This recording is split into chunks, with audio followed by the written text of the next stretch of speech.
The lawyer's voice cut through the silence of the mahogany-paneled office like a blade through silk. Before we proceed with the reading of Margaret Whitfield's will, I must inform you that there are unexpected provisions that will require the presence of all listed beneficiaries. Rachel Whitfield felt her stomach drop as she watched her parents exchange those familiar looks, the same dismissive glances they'd perfected over 32 years of her life. Her mother's manicured fingers drummed against her Hermes purse while her father checked his Rolex with theatrical impatience. "If this is about Rachel's melodramatics again," her mother sighed, "we've already made our position crystal clear." But crystal clear positions have a way of shattering when the truth finally comes to light.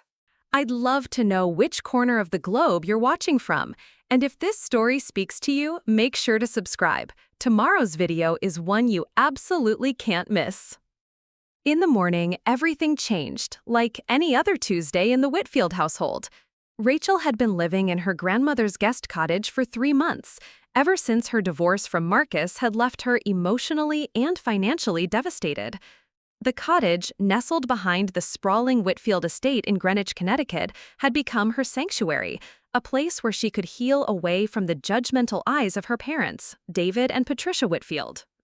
Margaret Whitfield, or Nana Maggie, as Rachel had always called her, was different from her son and daughter-in-law. Where David and Patricia valued appearances and social standing above all else, Margaret valued authenticity and kindness. She had built her fortune through a chain of boutique hotels across New England, but more importantly, she had built genuine relationships with everyone she met.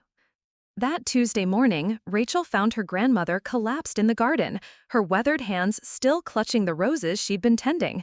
The ambulance ride to Greenwich Hospital felt like an eternity, with Margaret drifting in and out of consciousness, her breathing shallow and labored. "Call your parents," Margaret had whispered during one of her lucid moments, her grip surprisingly strong around Rachel's hand. Tell them it's time." Rachel's hands trembled as she dialed her parents' number from the hospital corridor. Her father answered on the 4th ring, his tone already annoyed. "Rachel, what is it now? Your mother and I are preparing for the Hartwell Charity Gala tonight." "Dad, it's Nana Maggie. She's in the hospital. She collapsed this morning, and the doctors are saying—" "Is she conscious?" David interrupted, his voice taking on that clinical detachment he used when discussing business problems. "Yes, but barely. The doctors think it might be a heart attack. She's asking for you and Mom. Can you please come?" There was a pause, followed by muffled conversation in the background. Rachel could hear her mother's voice, sharp and dismissive. Not another one of her episodes, surely. "Rachel," her father's voice returned, colder now, "your grandmother has had 3 false alarms this year alone. Emergency room visits for what turned out to be indigestion, anxiety, and exhaustion. We cannot continue dropping everything every time she feels unwell." "Dad, this is different. I can see it in her eyes. She's scared." "You're being dramatic, as usual. Your grandmother is stronger than all of us combined. She'll outlive us all out of pure stubbornness. We have commitments tonight that we cannot break. The Hartwells are major donors to the hospital foundation, and our absence would be noticed." Rachel felt the familiar sting of dismissal, but this time it cut deeper. "So you're choosing a cocktail party over your own mother?" "We're choosing to maintain the relationships that keep this family's charitable work funded," Patricia's voice came through the phone, having clearly taken it from her husband, "including the very hospital where your grandmother is currently receiving excellent care. Really, Rachel, you need to stop being so dramatic about everything. It's exhausting." The line went dead. Rachel stared at her phone in disbelief, then looked back through the ICU window at her grandmother, who was now connected to multiple machines, her face pale against the white pillows. The steady beep of the heart monitor was the only sound keeping rhythm with Rachel's racing thoughts. Over the next 6 hours, Rachel became intimately familiar with every corner of that hospital room. She held Margaret's hand, read to her from the romance novels her grandmother loved, and watched the sunset through the narrow window. The nurses, recognizing a devoted family member when they saw one, brought her coffee and sandwiches without being asked. Margaret's condition stabilized around midnight, but the doctors were cautious. "She's had a significant cardiac event," Dr. Sarah Chen explained to Rachel in the hallway. At her age, recovery will be slow, and there could be complications. Is the rest of her family coming? Rachel felt heat rise to her cheeks. They had prior commitments. Dr. Chen's expression remained professional, but Rachel caught the flicker of judgment in her eyes. She'd probably seen this before. Families who prioritized social obligations over medical emergencies, leaving one person to bear the emotional weight alone. The next morning brought a parade of flower arrangements from her parents' social circle, expensive displays with cards reading, "Thinking of you, Margaret," and "Wishing you a speedy recovery," but no sign of David or Patricia themselves. Margaret was awake when Rachel arrived with fresh clothes and her grandmother's favorite lavender soap. Her color had improved, but she looked smaller somehow, as if the machines had diminished rather than sustained her. "They didn't come," Margaret said simply, her voice hoarse from the breathing tube they'd removed earlier that morning. "They wanted to," Rachel lied smoothly, "but they thought it was better to let you rest." Margaret's knowing smile told Rachel she wasn't fooled. "My dear girl, I've been watching your parents make excuses for 30 years. I know the difference between consideration and convenience. Nana, don't worry about them right now. Just focus on getting better." "I am getting better, surprisingly." Margaret shifted carefully in her bed, her eyes growing more alert. "The doctors say I'll make a full recovery, though it will take time. But this experience has clarified some things for me." "What do you mean?" "I mean that facing mortality has a way of stripping away pretenses. When I was lying in that garden yesterday, unable to breathe, do you know what my first thought was?" Rachel shook her head. "I thought about who would actually mourn me, and who would mourn the loss of my money." Margaret's laugh was dry, but not bitter. It was quite illuminating. Over the following days, a pattern emerged. Rachel spent her mornings and evenings at the hospital, helping Margaret with physical therapy, bringing her meals she'd actually eat, and simply being present. Her parents sent expensive gift baskets and hired private nurses, but never appeared in person. "We've been incredibly busy with the foundation restructuring," Patricia explained during one of Rachel's increasingly terse phone calls. "Besides, you seem to have everything well in hand." "That's not the point, Mom. She wants to see you." "Rachel, your grandmother is recovering beautifully. The private nurses report that she's making excellent progress. Sometimes the best way to show love is to give someone space to heal without hovering." But Rachel knew hovering had nothing to do with it. Her parents had spent years treating Margaret's health concerns as inconveniences, her emotional needs as manipulations. They'd perfected the art of providing everything except their actual presence. Margaret was discharged after a week, but her recovery would be lengthy. Rachel had arranged for her to stay in the main house rather than return to her own cottage, despite knowing this would require her parents to actually acknowledge their responsibilities. "We think it's wonderful that you're so devoted to your grandmother," David said when Rachel presented the plan, "but we hope you understand that we can't rearrange our entire lives around her recovery schedule." "I'm not asking you to rearrange anything," Rachel replied, her patience finally fraying. "I'm asking you to show up for your own mother." "We show up in the ways that matter," Patricia interjected. "Financial support, medical care, ensuring she has everything she needs. Not everyone expresses love through constant hovering." The irony wasn't lost on Rachel. Her parents, who had built their identities around being pillars of the community, charitable donors, and family leaders, couldn't be bothered to sit beside a hospital bed or help their own mother climb a flight of stairs. Margaret settled into the main house with surprising grace, though Rachel noticed how carefully she avoided expressing any needs when her son and daughter-in-law were around. It was as if she'd learned to make herself as invisible as possible to avoid being labeled dramatic or attention-seeking. The transformation in family dynamics was subtle but unmistakable. Margaret began having quiet conversations with her lawyer, James Morrison, who had handled the family's legal affairs for over 20 years. Rachel noticed these meetings, but didn't intrude. Everyone deserved privacy when recovering from a serious health scare. What Rachel didn't realize was that those conversations would soon change everything about the Whitfield family's carefully constructed hierarchy.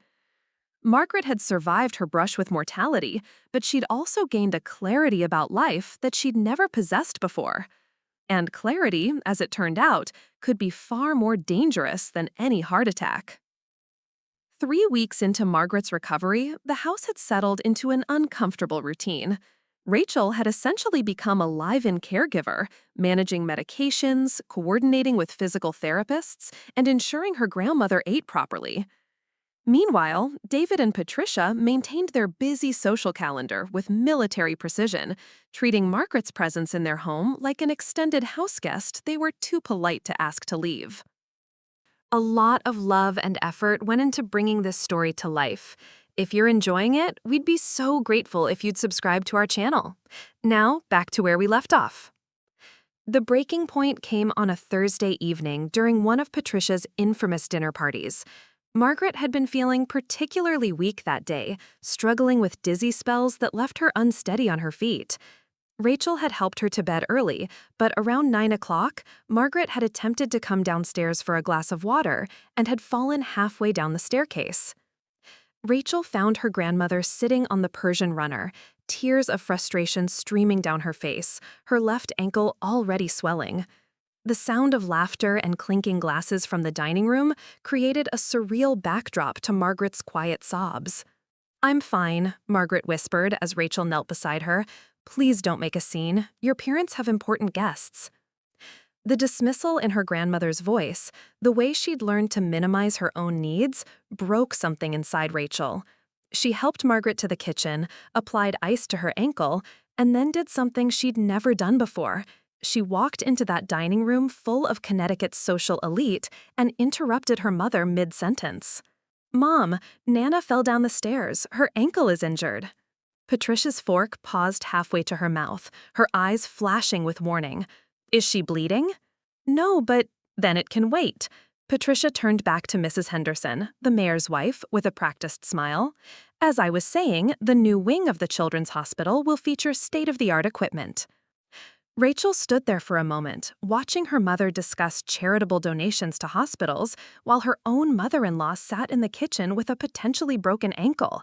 The absurdity of it felt like a physical weight pressing down on her chest. When she returned to the kitchen, Margaret was attempting to stand, her jaw clenched against the pain. "Let me drive you to the emergency room," Rachel said. "Absolutely not. I've caused enough disruption for one evening." "Nana, you haven't caused any disruption. You fell. People fall. It's not a moral failing." Margaret's laugh was hollow. "In this house, dear girl, needing help is always a moral failing." They compromised on calling Dr. Chen, who made a house call and determined the ankle was badly sprained but not broken. As she wrapped Margaret's foot, Dr. Chen's questions were pointed. "Has anyone discussed home safety modifications? Handrails, better lighting, perhaps a bedroom on the ground floor?" Rachel glanced toward the dining room, where the party continued unabated. "We're working on it." After Dr. Chen left, Rachel helped Margaret upstairs to her room. As she settled her grandmother into bed, Margaret caught her hand. "I need to tell you something," Margaret said, her voice unusually serious, "about the meetings with James Morrison." "You don't need to explain anything to me." "Yes, I do, because what I'm about to do will change everything, and you deserve to understand why." Margaret's grip tightened. "I've been revising my will." Rachel felt her stomach flutter. Discussions of inheritance always made her uncomfortable, especially given her parents' obvious expectations about Margaret's considerable wealth. "The thing is," Margaret continued, "I've been watching this family for decades. I've watched your parents build their entire identity around charity work and community leadership, but I've also watched them treat their own family like an inconvenient." "Nana, let me finish. Tonight, when I fell, do you know what my first instinct was? To apologize, to minimize my injury so I wouldn't disrupt your mother's party. A woman who has donated millions to hospitals was more concerned about her dinner guests than her own mother-in-law's potential broken bones." Margaret shifted carefully in her bed. "But you know what struck me most? It wasn't their absence during my heart attack, or their excuses about being too busy to visit the hospital. It was watching you becoming smaller and smaller, trying to manage everyone's emotions and needs except your own." Rachel felt tears prick her eyes. I'm fine. No, you're not. You've spent your entire adult life trying to earn love from people who see emotional needs as weaknesses. Your divorce from Marcus wasn't your failure, Rachel.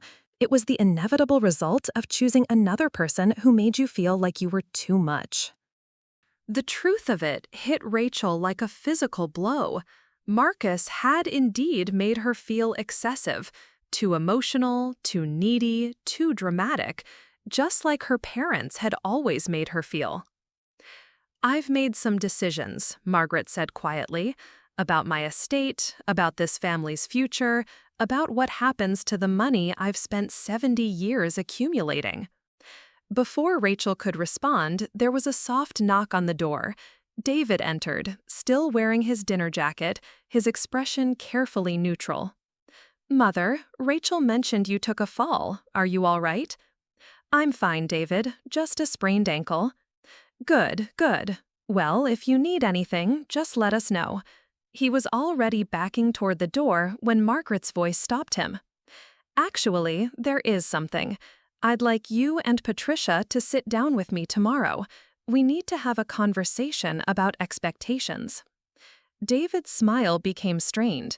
"Of course, though I hope this isn't about moving to assisted living again. We've discussed this. You're perfectly safe here." "It's not about assisted living." "Then what?"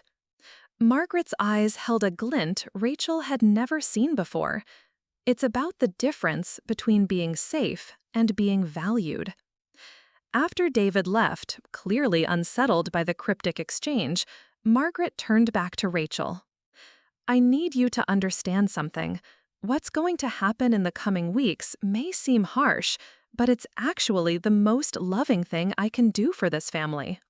"What do you mean?" "I mean that sometimes people need to lose something precious before they understand its true value. Your parents have spent decades taking for granted that I'll always be here, that my money will always be available, that my love comes without conditions." Margaret's voice grew stronger.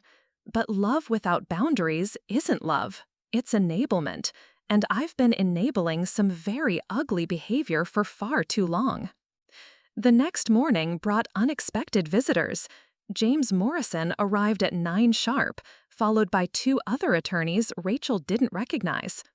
They sat up in David's study, spreading documents across his mahogany desk like generals planning a campaign. Patricia hovered in the hallway, her curiosity barely contained behind a mask of casual indifference. "I do hope Mother isn't making things unnecessarily complicated," she murmured to Rachel.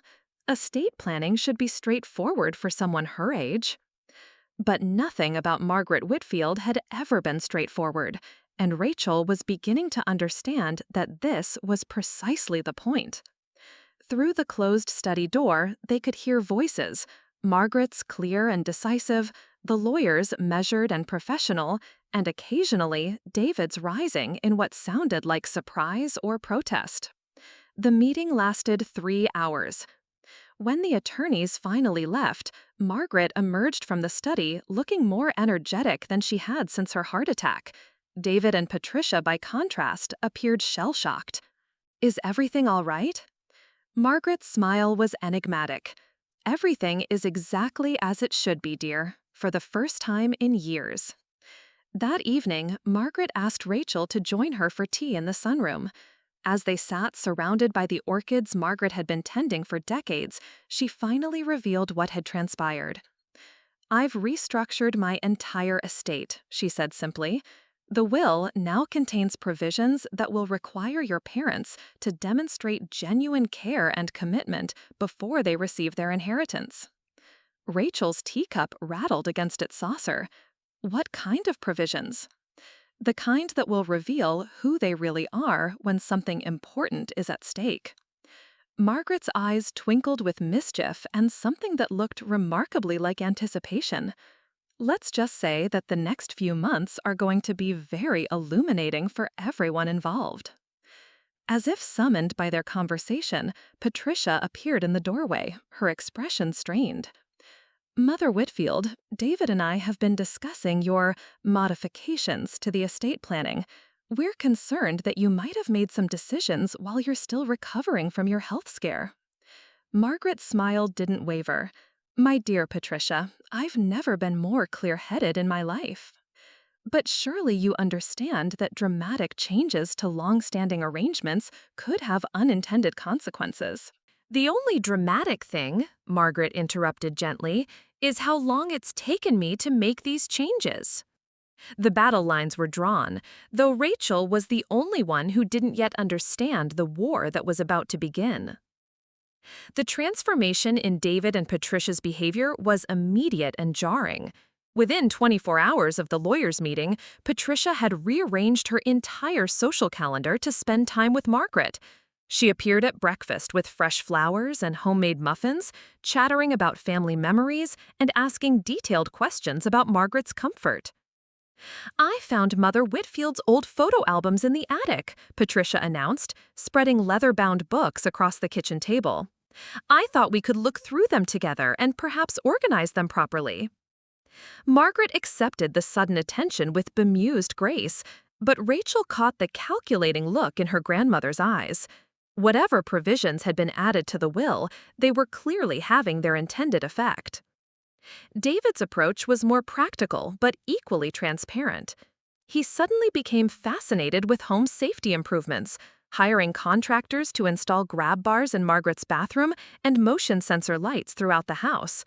He researched the best cardiac rehabilitation programs and made appointments with specialists in Manhattan. "I should have done this months ago," he told Margaret over dinner, his voice heavy with what sounded like genuine remorse. "I realize I've been too focused on business and not attentive enough to my family." "How interesting," Margaret replied mildly. "What brought about this revelation?" David's fork paused midair. "Well, your health scare made me realize how precious time is, how important it is to prioritize the people we love." "I see. And this realization occurred to you yesterday?" The question hung in the air like smoke. David cleared his throat and changed the subject to the weather. Rachel watched this performance with growing unease. Her parents' sudden devotion felt hollow, like actors who'd been given new scripts but hadn't had time to internalize their characters. Patricia's constant hovering made Margaret visibly tired, while David's aggressive helpfulness seemed to stress her more than assist her. The charade reached its peak when Patricia announced she was taking a leave of absence from her various charitable boards to focus on family care. "I've been spreading myself too thin," she explained to Margaret while adjusting the pillows behind her back for the 5th time that morning. "What's the point of helping strangers when my own family needs me?" "Indeed," Margaret said dryly, "though I'm curious about this timing. Did something specific prompt this career change?" Patricia's smile faltered for just a moment. "Well, naturally, your recent health issues have been a wake-up call for all of us." "How fortunate that my heart attack proved so educational." The sarcasm was gentle but unmistakable. Patricia flushed and busied herself with rearranging the flowers she'd brought earlier. It was during one of these suffocating care sessions that Rachel finally snapped. Patricia was attempting to feed Margaret soup, despite Margaret's repeated insistence that she could manage perfectly well on her own. "Mom, stop," Rachel said sharply. "She's not an invalid. I'm simply trying to help." "You're trying to perform help. There's a difference." Patricia's eyes flashed with the familiar anger that had always accompanied challenges to her authority. "I don't think you're in any position to judge how I care for my family, Rachel. Some of us have been managing family responsibilities for decades." "Really? Because 3 weeks ago, managing family responsibilities meant attending charity galas while your mother-in-law was in the ICU." The silence that followed was deafening. Margaret set down her soup spoon and looked between her granddaughter and daughter-in-law with interest, as if watching an particularly engaging tennis match. "That's unfair," Patricia said finally. "We were supporting the hospital foundation. Our presence at that gala directly benefited the institution where Mother Whitfield was receiving care." "Keep telling yourself that," Rachel muttered. "What did you say?" "I said keep telling yourself that. Maybe if you repeat it enough times, you'll actually believe it. David appeared in the doorway, drawn by the raised voices. His diplomatic instincts kicked in immediately. Ladies, surely we don't need to rehash past decisions. What matters is that we're all here now, supporting Mother together. Are we supporting her? Rachel asked. Or are we performing support because there's suddenly something at stake? The question hit its mark. David's carefully composed expression cracked slightly. I don't know what you're implying. I'm not implying anything. I'm stating it outright. You two have spent my entire life treating emotional needs like inconveniences and family obligations like interruptions to your real priorities. Now suddenly you're competing to see who can be more attentive. What changed? Margaret cleared her throat delicately. Perhaps I can answer that. All eyes turned to her. She dabbed at her mouth with her napkin and set it aside with deliberate precision. What changed is that I made it clear that my affection and my assets are no longer unconditional gifts. The temperature in the room seemed to drop 10 degrees. Mother, David began carefully, surely you don't think we're only here because of money? Of course you are. The question is whether you're capable of recognizing that and growing from it, or whether you'll continue to pretend your motivations are purely altruistic. Patricia's face had gone white. That's a horrible thing to say. We love you. I'm sure you do, in your way, but you love me the way you love a trust fund, as a source of security that will always be available when you need it, requiring minimal maintenance in return. Margaret's voice remained gentle, but her words cut deep. The provisions I've added to my will are quite simple, really. They require demonstrated care and commitment over time, not performative attention in crisis moments. What kind of provisions? Rachel asked, though part of her wasn't sure she wanted to know. Well, for instance, the bulk of my estate will only transfer to David and Patricia if they can demonstrate consistent, genuine care for family members over a period of at least 6 months. Not financial support, which they've always been happy to provide, but actual presence and emotional availability. David's face had gone ashen. What constitutes demonstrated care? Oh, the usual things. Remembering important dates without being reminded, making family a priority over social obligations, being present during medical appointments and emergencies, showing up when someone needs you, not just when it's convenient. Margaret smiled sweetly. There's also a provision about treating family members with respect, rather than dismissing their concerns as dramatic. That one was specifically inspired by recent events. Patricia found her voice. And if we don't meet these requirements, then the estate passes to other beneficiaries who have already demonstrated these qualities. The implications hit Rachel like a physical blow. Other beneficiaries? Well, you primarily, along with several charities and individuals who have shown genuine care over the years. Mrs. Rodriguez, who's cleaned this house for 20 years and always asks about my health. Dr. Chen, who made house calls without being asked. James Morrison, who's handled my legal affairs with such dedication. Margaret's eyes twinkled. And the nursing staff at Greenwich Hospital, who showed more compassion during my 3-day stay than some family members have shown in 3 decades. The room erupted. This is blackmail, Patricia said, her voice shaking with rage. These are consequences, Margaret replied calmly.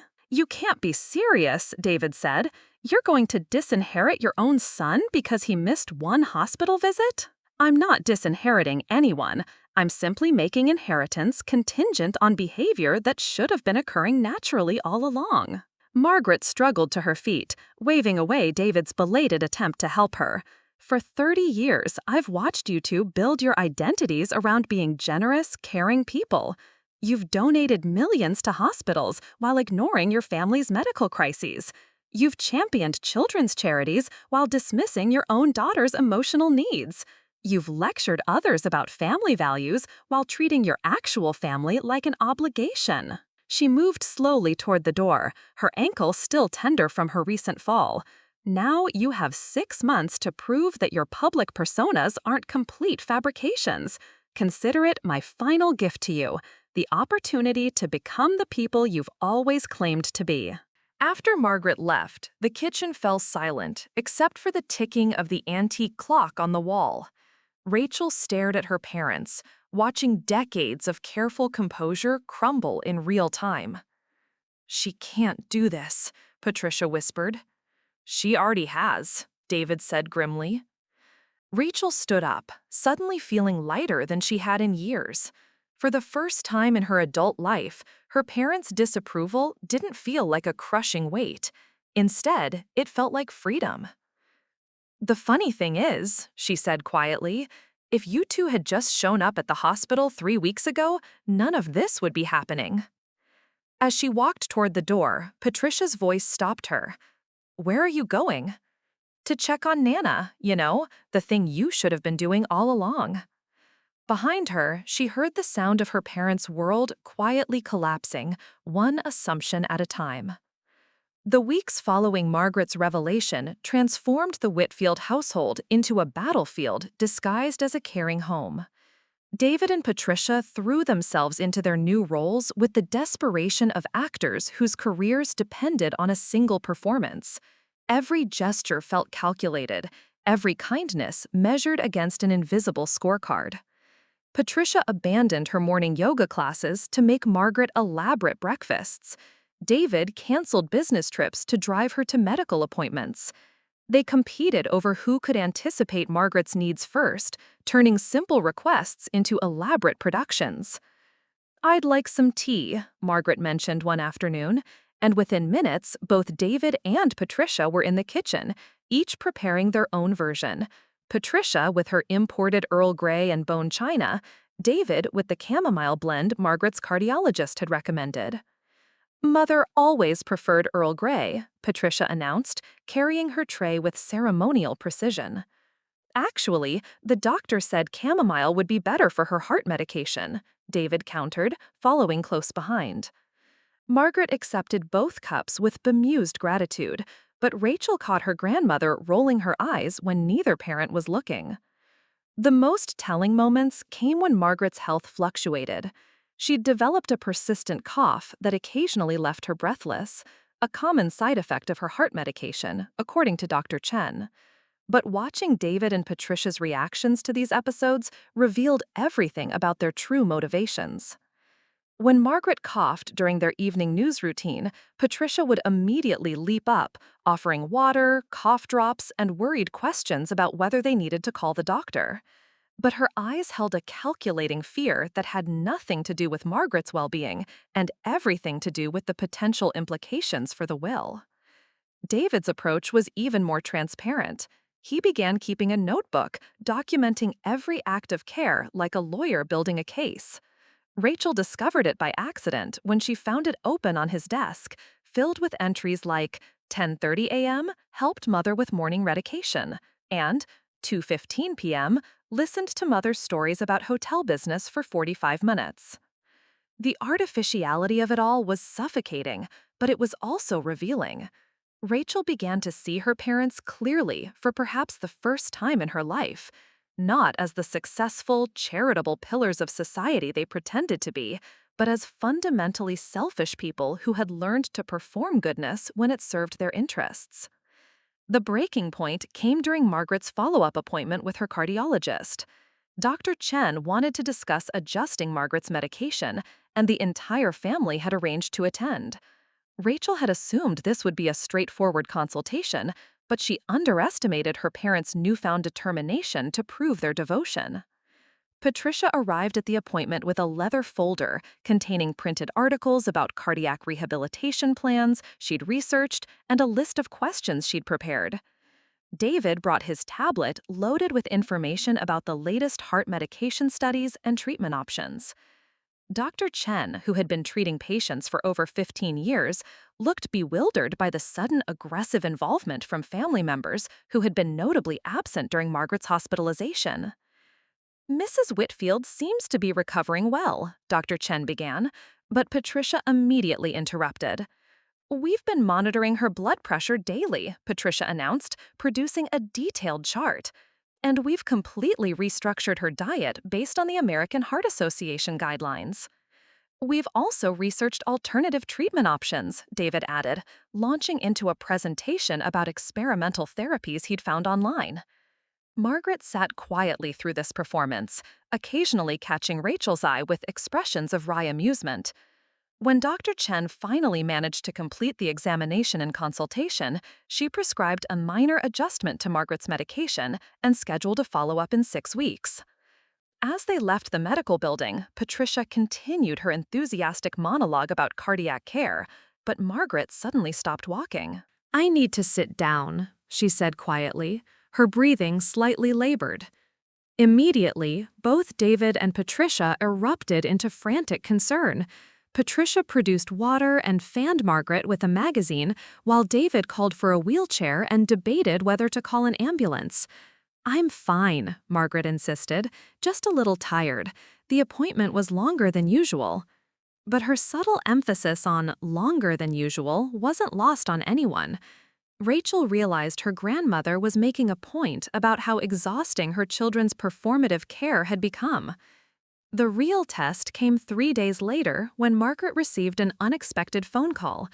Her oldest friend, Eleanor Hartwell, had suffered a stroke and was in intensive care at Bridgeport Hospital, over an hour away. I need to see her, Margaret told the family at dinner. Eleanor and I have been friends for 60 years. Her family is flying in from California, but they won't arrive until tomorrow.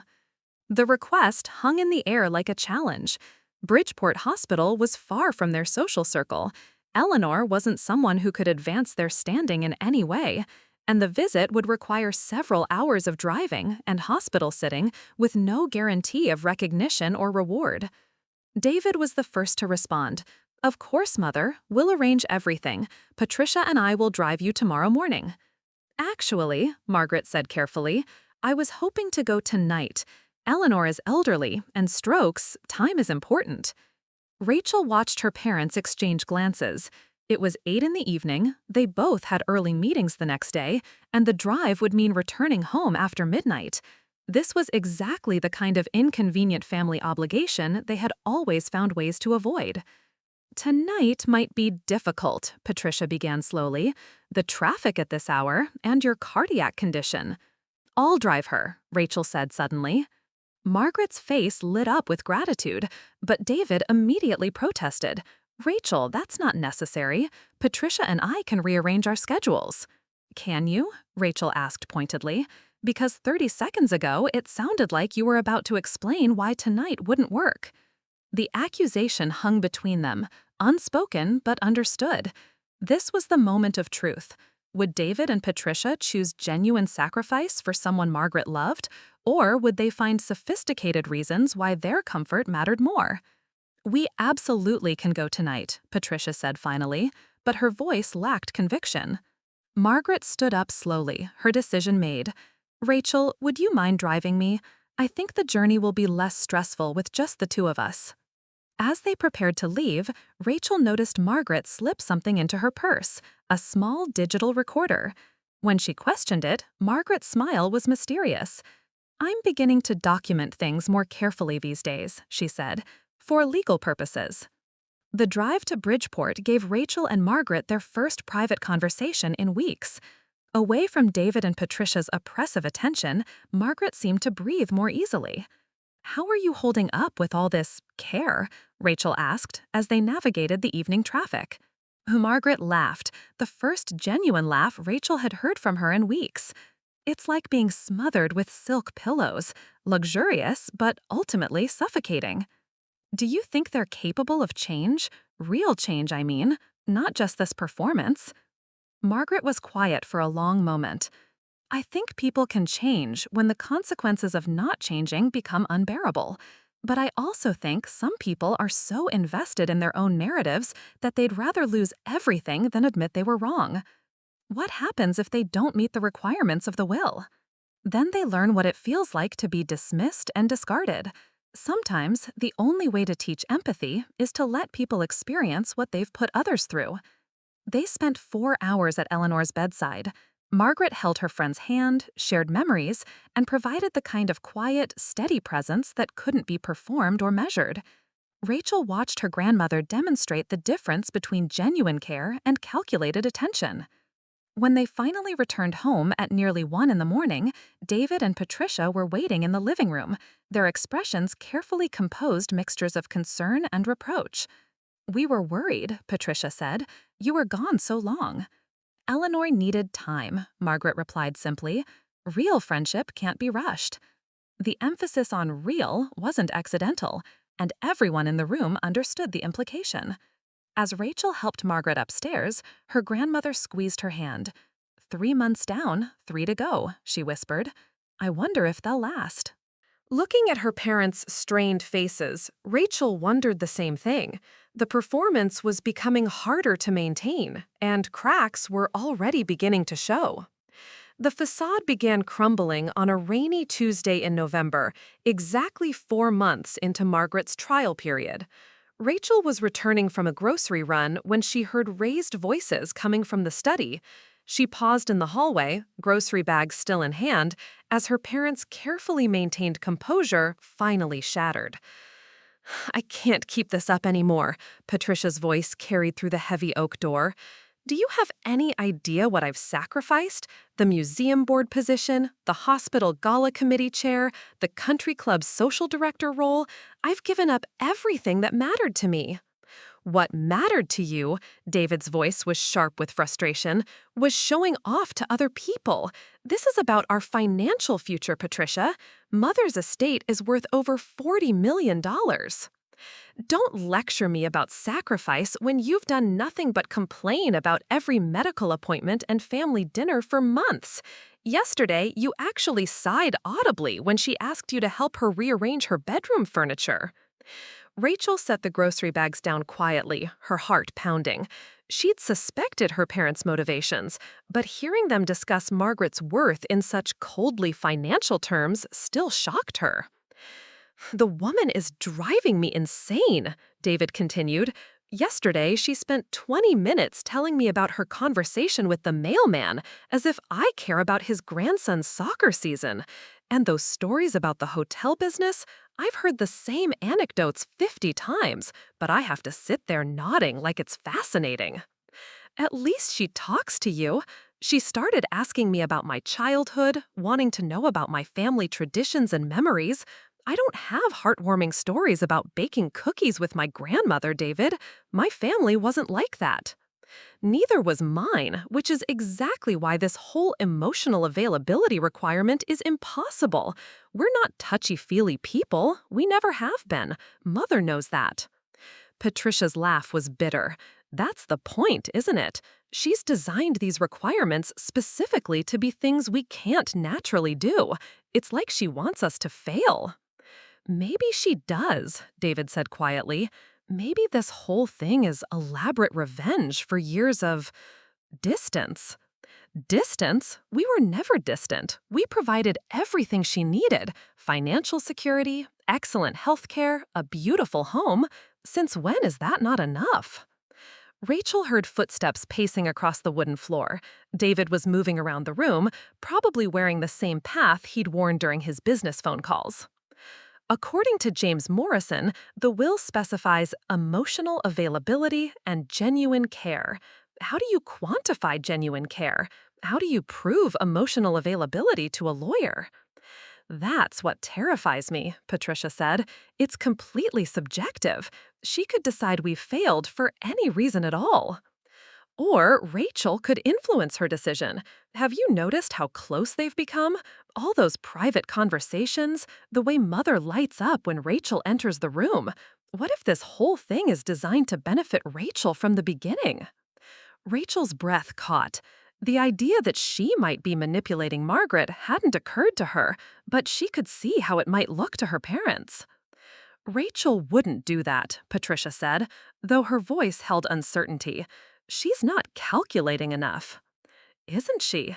Think about it. She moved into the cottage right before Mother's heart attack. She was the one at the hospital, playing the devoted granddaughter while we were maintaining our obligations. She's been positioning herself as the perfect family member while making us look negligent." "You think she planned this?"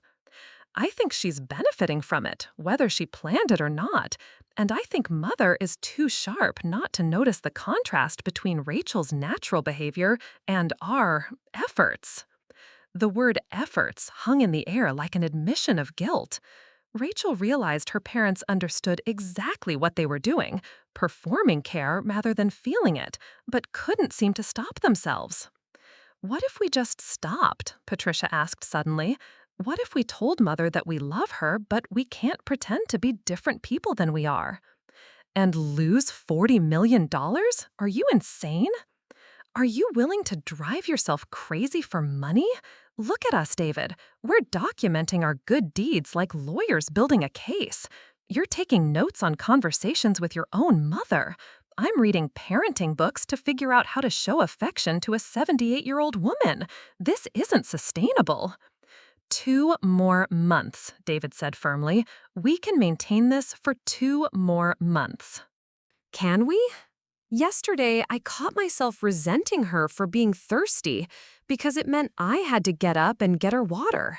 I'm angry at an elderly woman for having normal human needs. What does that make me? The question hung unanswered. Rachel heard the study door handle turn and quickly grabbed her grocery bags, pretending to have just arrived. Patricia emerged first, her face flushed and her carefully applied makeup slightly smeared. She stopped short when she saw Rachel. "Oh, you're back. How long have you been?" "Just got here," Rachel lied smoothly. "Heavy traffic at the store." Patricia's relief was visible. "Well, I should go check on Mother. She mentioned wanting to reorganize her jewelry box." After Patricia disappeared upstairs, David emerged from the study. His usually immaculate appearance was disheveled, his tie loosened, and his hair mussed from running his hands through it. "Everything all right?" Rachel asked carefully. Fine. Just discussing some business matters with your mother." But his eyes avoided hers, and she could see the strain wearing on him. The man who had built a successful investment firm through careful control and strategic thinking was unraveling under the pressure of emotions he couldn't manipulate or manage. Over the following days, the cracks in her parents' performance became impossible to ignore. Patricia's forced cheerfulness took on a manic quality. She laughed too loudly at Margaret's gentle jokes and responded to simple questions with elaborate, enthusiastic answers that left Margaret looking bewildered. David's approach became increasingly mechanical. He'd appear at scheduled intervals to ask about Margaret's comfort, deliver meals with military precision, and engage in conversations that felt like interviews rather than natural exchanges. "Are you feeling well today, Mother? Is there anything specific you need this afternoon? Would you like me to read to you from the newspaper?" The questions came rapid fire, as if he were checking items off a list. Margaret began responding with equally formal answers, creating exchanges that sounded like diplomatic negotiations rather than family conversations. The breaking point came during Margaret's routine cardiology follow-up. Dr. Chen had scheduled the appointment for early morning, and both David and Patricia had cleared their calendars to attend. But the night before, David received an urgent call about a major client crisis that threatened one of his biggest accounts. Rachel watched the internal struggle play out across his face. For 30 years, business crises had always taken precedence over family obligations. The client represented millions in revenue, and the crisis required his immediate personal attention. "I can't miss this appointment," he said to Patricia, but his voice lacked conviction. "The client will have to wait," Patricia replied, though she looked equally pained by the suggestion. "It's not that simple. If I don't handle this personally, we could lose the account entirely." Margaret, who had been quietly reading in her chair, looked up. "Is there a problem?" "No problem at all," David said quickly. "Just a minor business matter." But Margaret's keen eyes had already assessed the situation. "If you have urgent business, David, I understand. These appointments are routine now." The offer hung in the air like a test. Rachel could see the relief in David's face warring with his awareness of what declining might mean for the will. "I wouldn't dream of missing your appointment, Mother. Business can wait." But the hesitation had been visible, and Margaret had caught it. More importantly, she'd created a moment that revealed David's true priorities as clearly as if he'd written them in letters of fire. That evening, Margaret asked Rachel to join her for tea in the garden, despite the November chill. 5 months, Margaret said simply, wrapping a shawl around her shoulders. I've been watching this performance for 5 months. They're trying, Rachel offered, though the words felt hollow. They're trying to secure their inheritance. That's not the same thing as trying to change. Margaret's voice held a sadness that Rachel hadn't heard before. Do you know what the tragedy is? If they had simply shown up at the hospital that first night, none of this would have been necessary. One evening of genuine presence would have been worth more than 5 months of calculated care. The wind picked up, rustling the last leaves on the oak trees. Margaret pulled her shawl tighter. I think it's time to escalate things. See what they're really made of when the pressure becomes unbearable. Rachel felt a chill that had nothing to do with the weather. What do you mean? Margaret's smile was enigmatic and slightly ruthless. I mean, it's time to find out whether they'll choose money or dignity when they can't have both. Margaret's escalation began subtly, with small tests that seemed innocent enough but carried devastating implications. She started by changing her routine in ways that disrupted her children's carefully planned schedules. I've been thinking, she announced at breakfast one Thursday morning, I'd like to visit Eleanor at the rehabilitation center today. She's been moved there from the hospital. David paused with his coffee cup halfway to his lips. The rehabilitation center was 2 hours away, and he had back-to-back client meetings scheduled. Of course, Mother. Perhaps we could arrange that for the weekend.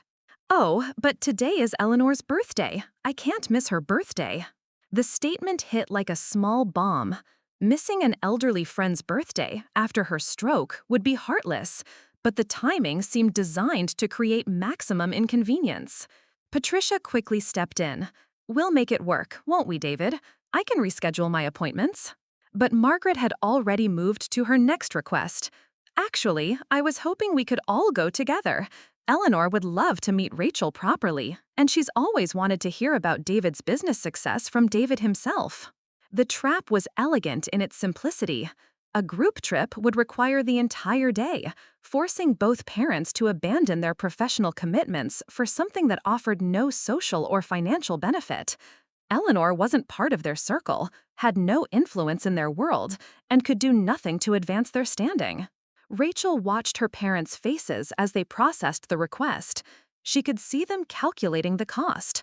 Lost business opportunities, rescheduled meetings, a full day of driving and small talk with someone they'd never met. What a wonderful idea, Patricia said, her smile so bright it could have powered the house. The drive to the rehabilitation center became a masterclass in forced conversation. Patricia peppered Margaret with questions about Eleanor's health, her family, her history, clearly trying to prepare for the visit like a student cramming for an exam. David attempted to engage with stories about his business successes, but his delivery was stilted, like a presentation he'd given too many times. Eleanor, confined to a wheelchair, but sharp as ever, saw through the performance immediately. She'd known Margaret for 60 years and could read people with surgical precision. So these are the children you've told me so much about, Eleanor said, her eyes twinkling with mischief.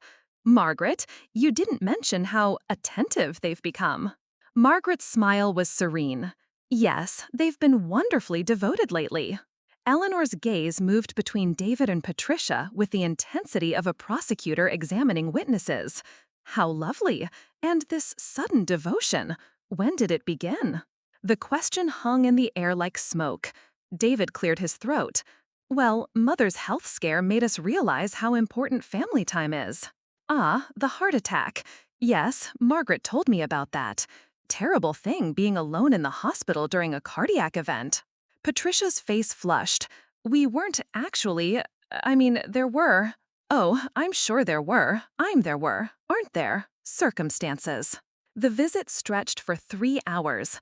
Eleanor, energized by company and perhaps by the entertainment of watching David and Patricia squirm, regaled them with stories about her and Margaret's adventures over the decades. She spoke about the time Margaret had driven through a blizzard to help her when her husband died, about countless birthdays and holidays they'd shared, about the quiet consistency of their friendship. Each story was a subtle indictment of David and Patricia's absence from Margaret's life. Eleanor wasn't being deliberately cruel, she was simply sharing the truth about what real care looked like. During the drive home, the car was heavy with unspoken tension. Margaret dozed in the passenger seat, seemingly exhausted by the visit, while David and Patricia sat in strained silence. That evening, Margaret announced her next test. "I've been thinking about Christmas," she said over dinner. "Instead of our usual quiet celebration, I'd like to do something special this year. Given that this might be my last Christmas—" "Don't say that," David interrupted quickly. "I'd like to volunteer at the homeless shelter downtown. They serve Christmas dinner to anyone who needs it, and they're always looking for families to help." Rachel nearly choked on her water.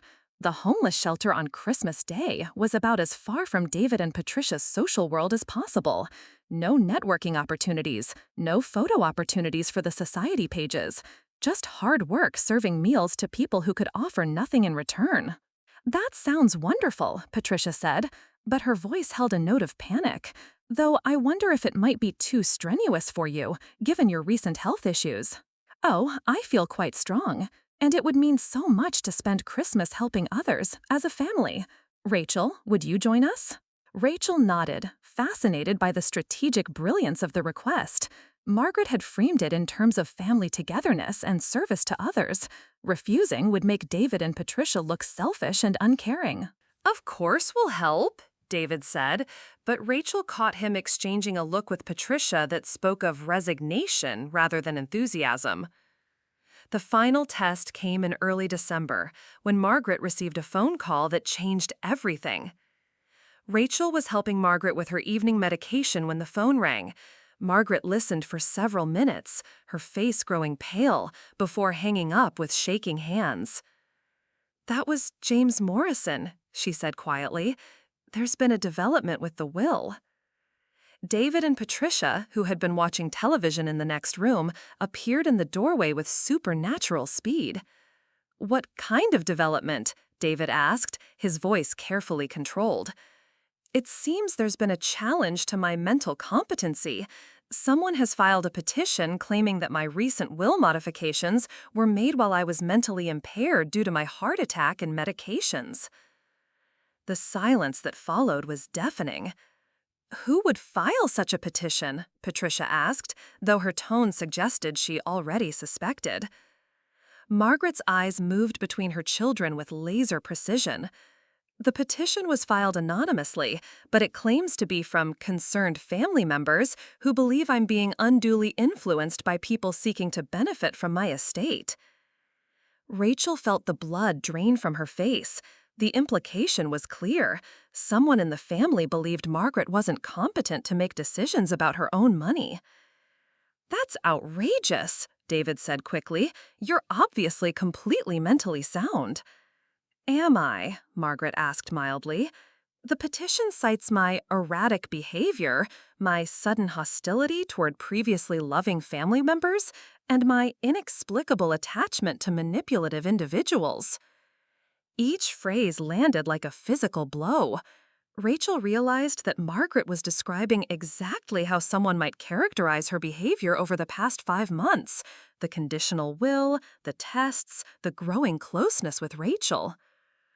"Who would know those details?" Patricia asked, her voice barely above a whisper. Margaret's smile was sad and knowing. "Only someone who's been very close to the situation.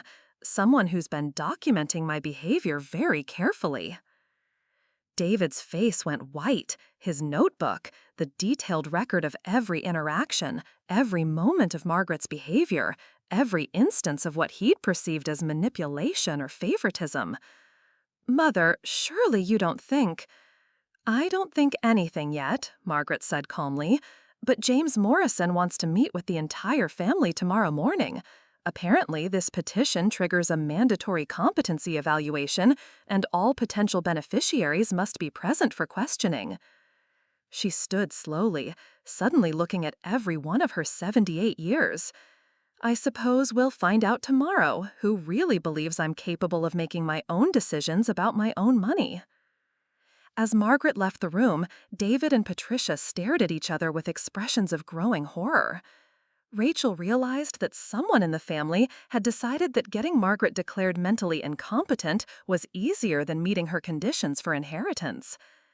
The question was who had been desperate enough to file the petition, and what would they do when they realized Margaret had been expecting this move all along? The battle for Margaret's estate was about to become a war, and the casualties would include more than just money. They would destroy what remained of the Whitfield family's facade forever. The mahogany-paneled conference room at Morrison & Associates felt like a courtroom as the Whitfield family gathered for what would become their final reckoning.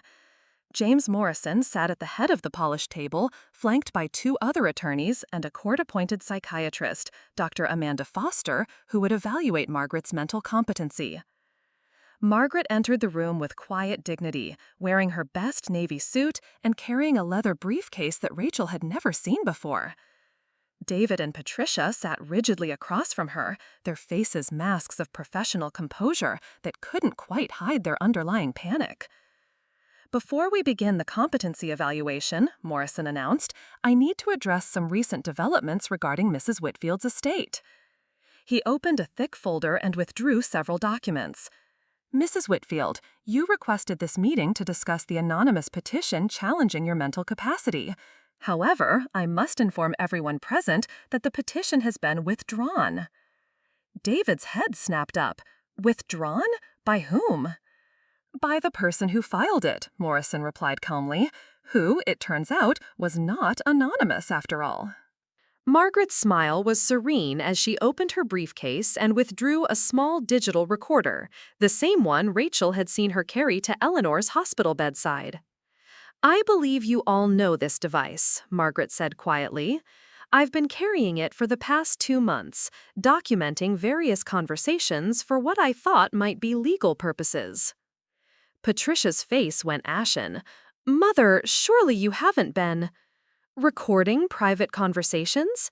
Oh, but I have, including some very illuminating discussions about my mental state, my $40 million estate, and the burdens of caring for an elderly relative." Margaret pressed a button on the recorder.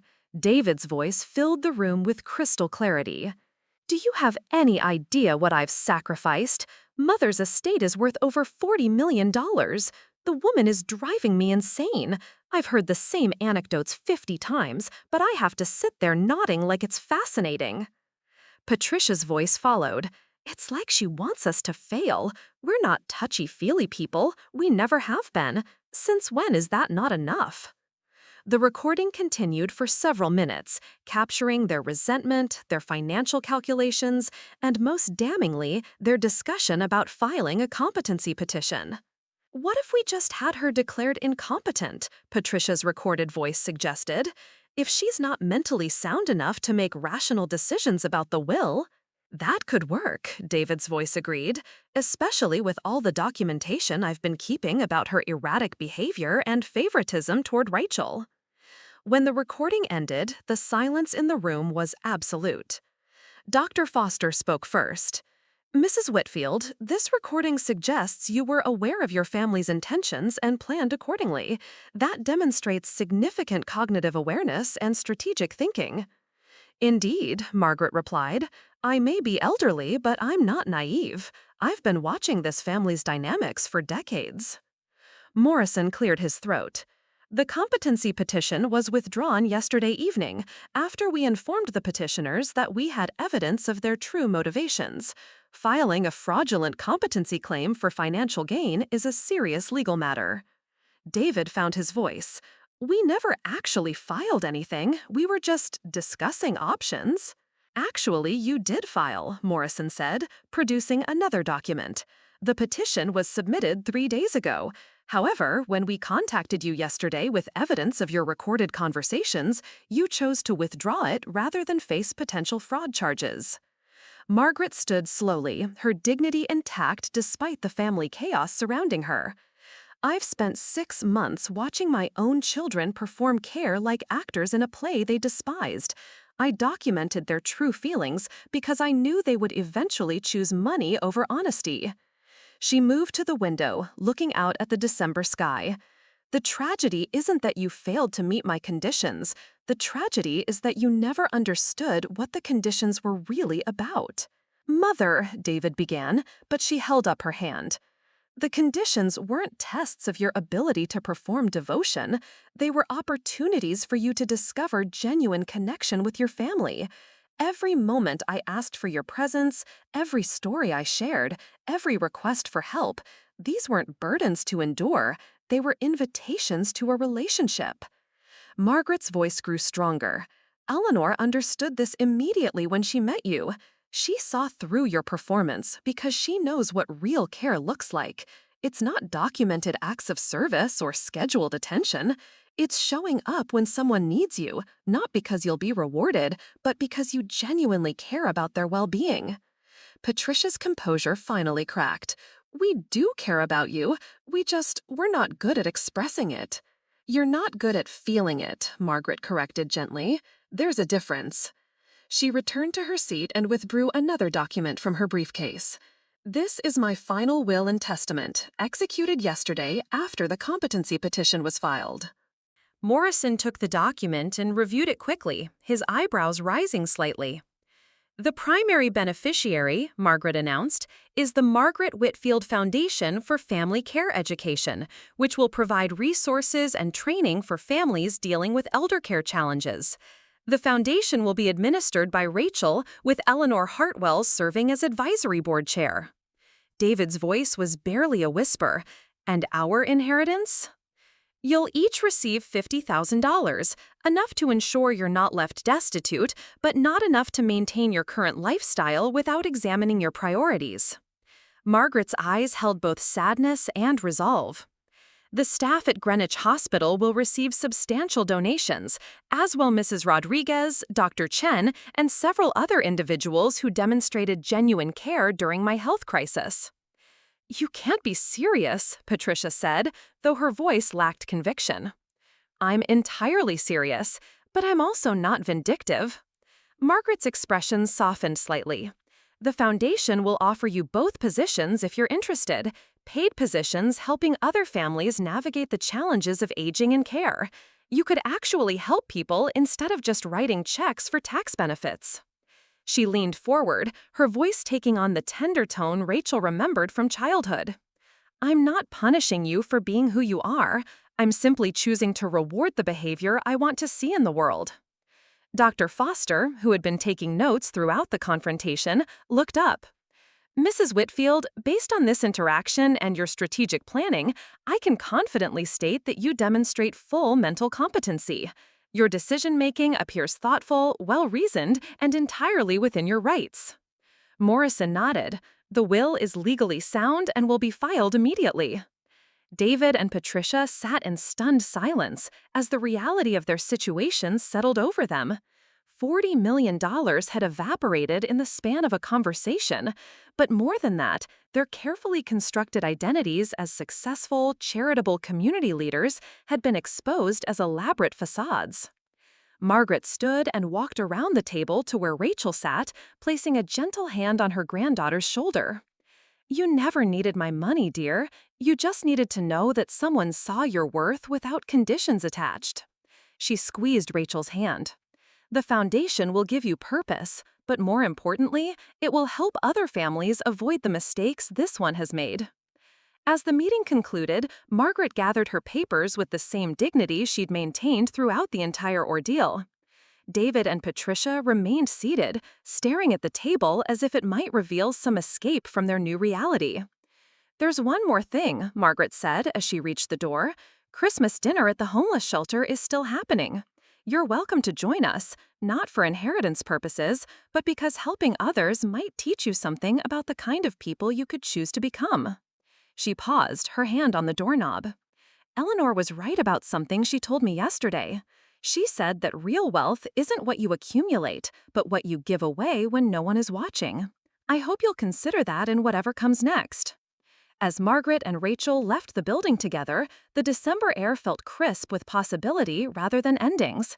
Behind them, David and Patricia faced the choice Margaret had offered them, all along, to continue performing goodness for external rewards or to discover what genuine care might feel like. The homeless shelter would serve Christmas dinner in 2 weeks. Whether the Whitfield family would be there together, not as inheritors or beneficiaries, but simply as people choosing to help others, remained to be seen. Margaret's final test wasn't about money at all. It was about whether love could exist without conditions and whether a family could find its way back to authenticity after decades of performance. Some tests, Rachel realized, continue long after the will is read. Looking for more? We've got 2 amazing stories ready for you right on screen. If this one touched you, these are absolutely worth your time.